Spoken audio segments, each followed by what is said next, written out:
Hello viewers, आइए आज बात करते हैं एक और लैंडमार्क केस की, ए के गोपालन वर्सेस स्टेट ऑफ मद्रास 1950 की।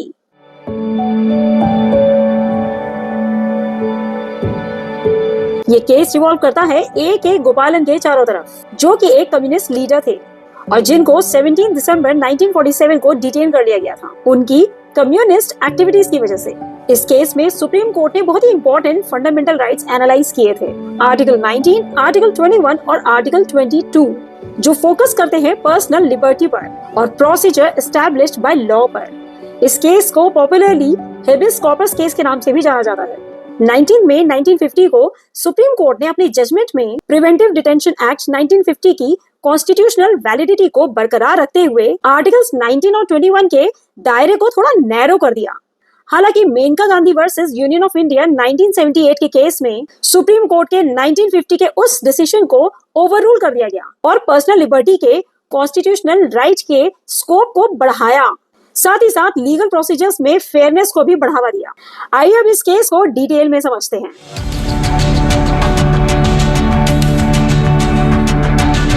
सबसे पहले जान लेते हैं हिस्टोरिकल कॉन्टेक्स्ट और फैक्ट्स के बारे में। जैसा कि मैंने आपको बताया कि ये केस रिवॉल्व करता है ए के गोपालन के इर्द गिर्द, जो कि एक कम्युनिस्ट लीडर थे और डिटेन कर लिए गए थे मालाबार में 17 दिसंबर 1947 को, कारण कि इन्होंने प्रोवोकेटिव स्टेटमेंट्स यानी कि भड़काऊ स्टेटमेंट्स पब्लिकली दिए थे। 22 अप्रैल 1948 को एक डिटेंशन ऑर्डर उनके अगेंस्ट इशू किया गया। ये ऑर्डर इशू किया गया Madras maintenance and public order act 1949 के अंतर्गत। इस केस की initial ruling Madras high court में हुई। मद्रास हाई कोर्ट ने ये कहा कि ये डिटेंशन ऑर्डर अनलॉफुल है, जिसके जवाब में अथॉरिटीज ने ठीक उसी दिन एक नया कस्टडी ऑर्डर इशू किया। ए के गोपालन ने मद्रास हाई कोर्ट में हेबिस कॉर्पस रिट दायर की, जो कि रिजेक्ट हो गई।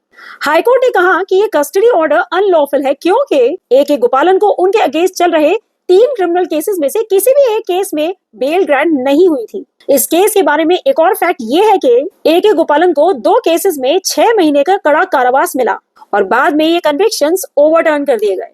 थर्ड केस में नॉर्थ मालाबार के सेशंस जज ने ए के गोपालन को 5 साल का कड़ा कारावास दिया, लेकिन मद्रास हाई कोर्ट ने इसको कम करके सिर्फ 6 महीने का कर दिया। हाई कोर्ट ने एक और हेबिस कॉर्पस पिटीशन रिजेक्ट कर दी और साथ ही साथ पुराना डिटेंशन ऑर्डर भी कैंसिल कर दिया। 1 मार्च 1950 को एक नया डिटेंशन ऑर्डर इशू किया गया। प्रिवेंटिव डिटेंशन एक्ट 1950 के सेक्शन 3(1) के अंतर्गत ए के गोपालन ने सुप्रीम कोर्ट में हेबिस कॉर्पस रिट दायर की कॉन्स्टिट्यूशन के आर्टिकल 32 के अंतर्गत और नए डिटेंशन ऑर्डर के इशू को चैलेंज किया। ए के गोपालन केस 1950 के जजमेंट में एपेलेंट ने ये कहा कि उनका 1947 से हो रहा कंटिन्यूअस डिटेंशन उनके फंडामेंटल राइट, जो कि आर्टिकल 19 में मेंशन्ड है, उसका वायलेशन करता रहा है। आर्टिकल 19 बात करता है फ्रीडम ऑफ मूवमेंट और पर्सनल लिबर्टी की। साथ ही साथ उनके कंटिन्यूअस डिटेंशन ने आर्टिकल 21 का भी वायलेशन किया है, जो बात करता है राइट टू लाइफ और पर्सनल लिबर्टी की। साथ ही साथ उन्होंने ये भी बताया कि उनके डिटेंशन का कोई कारण अथॉरिटीज ने उनको नहीं बताया,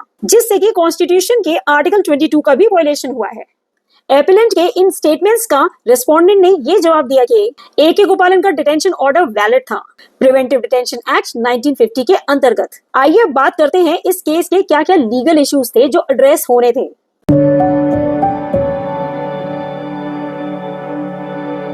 ए के गोपालन versus state of Madras case में कॉन्स्टिट्यूशन के कई एस्पेक्ट्स को एग्जामिन किया गया, जैसे फंडामेंटल राइट्स, प्रिवेंटिव डिटेंशन और आर्टिकल 21 का इनोशन प्रोसीजर एस्टैब्लिश्ड बाय लॉ। इस केस में बात हुई प्रिवेंटिव डिटेंशन एक्ट 1950 की कॉन्स्टिट्यूशनल वैलिडिटी की और इसके पर्सनल लिबर्टी पे इम्प्लीकेशंस की। और जो लीगल इशू सामने आए वो ये थे। पहला इशू, क्या प्रिवेंटिव डिटेंशन एक्ट 1950 कॉन्स्टिट्यूशन के आर्टिकल्स 19 और 21 का वायलेशन करता है?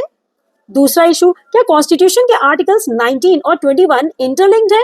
पिटिशनर ने यह कहा कि आर्टिकल 21 का right to personal liberty associated है आर्टिकल 19 में ग्रांट की गई फ्रीडम से।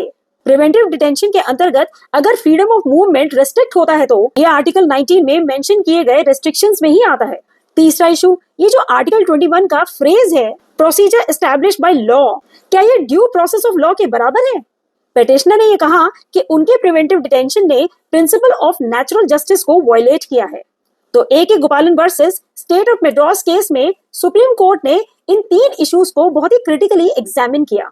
आइए अब बात करते हैं इस केस के लीगल प्रोविजंस की, उन फंडामेंटल राइट्स की जिनका इस केस में इंटरप्रिटेशन किया गया।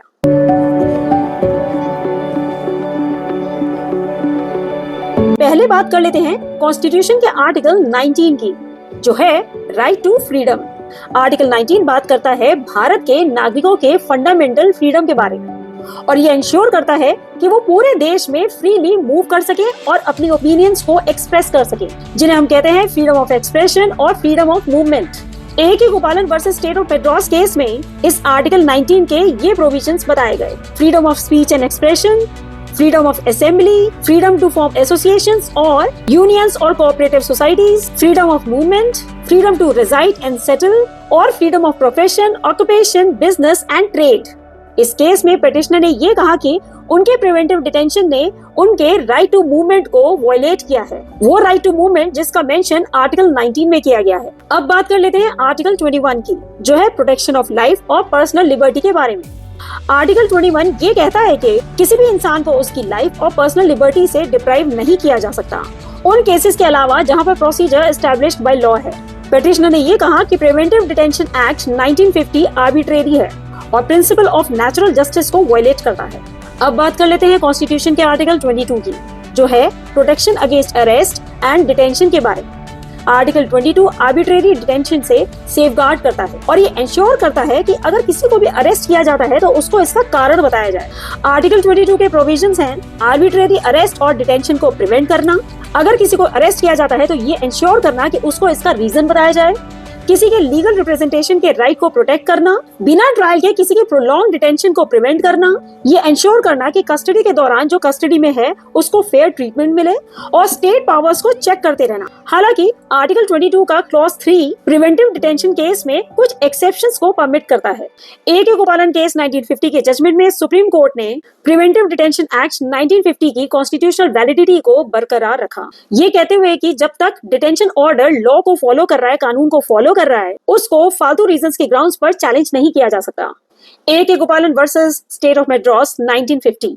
आइए अब बात करते हैं इस केस के जजमेंट की।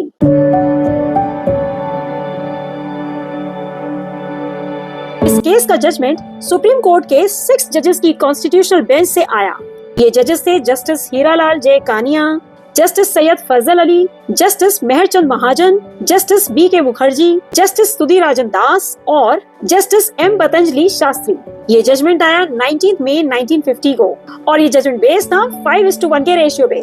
सुप्रीम कोर्ट ने A.K. गोपालन के तथ्यों को रिजेक्ट करते हुए ये कहा कि पर्सनल लिबर्टी का मतलब फिजिकल फ्रीडम ऑफ बॉडी से है। उन्होंने इसके ब्रॉडर इंटरप्रिटेशन को एक्सक्लूड कर दिया और इससे आर्टिकल 21 का स्कोप बहुत ही नैरो कर दिया। कोर्ट ने आर्टिकल 19 का स्कोप भी बहुत ही रेस्ट्रिक्ट कर दिया, बहुत ही नैरो कर दिया और ये कहा कि वो लोग जो कस्टडी में नहीं है वही इस फ्रीडम को एक्सरसाइज कर सकते हैं। अगर किसी व्यक्ति को डिटेन किया गया है तो वो इन राइट्स को एक्सरसाइज नहीं कर सकता। कोर्ट ने यह भी कहा कि आर्टिकल 19 और 21 दोनों इंडिपेंडेंट हैं। आर्टिकल 21 पर्सनल लिबर्टी के राइट को प्रोटेक्ट करता है, जबकि आर्टिकल 19 सेफगार्ड करता है फंडामेंटल फ्रीडम्स पे लगे अनरीजनेबल रेस्ट्रिक्शन से। साथ ही साथ कोर्ट ने यह भी कहा कि प्रोसीजर एस्टैब्लिश्ड बाय लॉ और ड्यू प्रोसेस ऑफ लॉ दोनों डिफरेंट हैं। Procedure established by law principles of natural justice को कवर नहीं करता। सुप्रीम कोर्ट ने A.K. गोपालन की पिटीशन को डिसमिस कर दिया और प्रिवेंटिव डिटेंशन एक्ट 1950 की कॉन्स्टिट्यूशनल वैलिडिटी को बरकरार रखा। कोर्ट ने ये कहा कि ये एक्ट आर्टिकल 19 और आर्टिकल 21 को वायलेट नहीं करता। ये कहना था 6 जजेस की बेंच में से 5 जजेस का, और जो छठे जज थे जज फजल अली, उनका कहना बिल्कुल अलग था। उनका कहना था कि A.K. गोपालन का ये डिटेंशन अनकॉन्स्टिट्यूशनल था और कॉन्स्टिट्यूशन के आर्टिकल 21 का वायलेशन था। A.K. Gopalan versus state of Madras 1950 case में सुप्रीम कोर्ट ने भले ही A.K. गोपालन के अगेंस्ट अपना जजमेंट दिया, लेकिन कुछ सालों बाद ही सुप्रीम कोर्ट ने इस डिसीजन को ओवररूल कर दिया जब एक और लैंडमार्क केस सामने आया, Maneka Gandhi versus Union of India. ये केस आया था 1978 में। इस केस में जो जस्टिस फजल अली ने अपना व्यू दिया था, उस व्यू को रखा गया, उस व्यू को फॉलो किया गया और कॉन्स्टिट्यूशन के आर्टिकल 21 का स्कोप ब्रॉडर किया गया। ये कहा गया कि आर्टिकल 21 प्रोसीजरल फेयरनेस को कवर करता है और अलाइन करता है प्रिंसिपल्स ऑफ नेचुरल जस्टिस से। सुप्रीम कोर्ट ने कॉन्स्टिट्यूशन के आर्टिकल्स 19 और 21 के स्कोप को ब्रॉडन किया। इन आर्टिकल्स के ब्रॉडर एप्लीकेशन को रिकॉग्नाइज किया। तो ये था case A.K. Gopalan versus state of Madras 1950। I hope आपको ये केस अच्छे से समझ में आ गया होगा, लेकिन अगर अभी भी कोई डाउट्स हैं, कोई क्वेश्चंस हैं, तो वो आप मेरे कमेंट सेक्शन में मेंशन कर सकते हैं। मैं पूरी कोशिश करूंगी इन क्वेश्चंस को डिस्कस करने की और इससे बेटर इन्फ्रेंसेस निकालने की। ऐसे और लैंडमार्क केसेस हम आपके सामने लाते रहेंगे। बने रहे मेरे चैनल पे, लॉलेज विद चैम्प्स।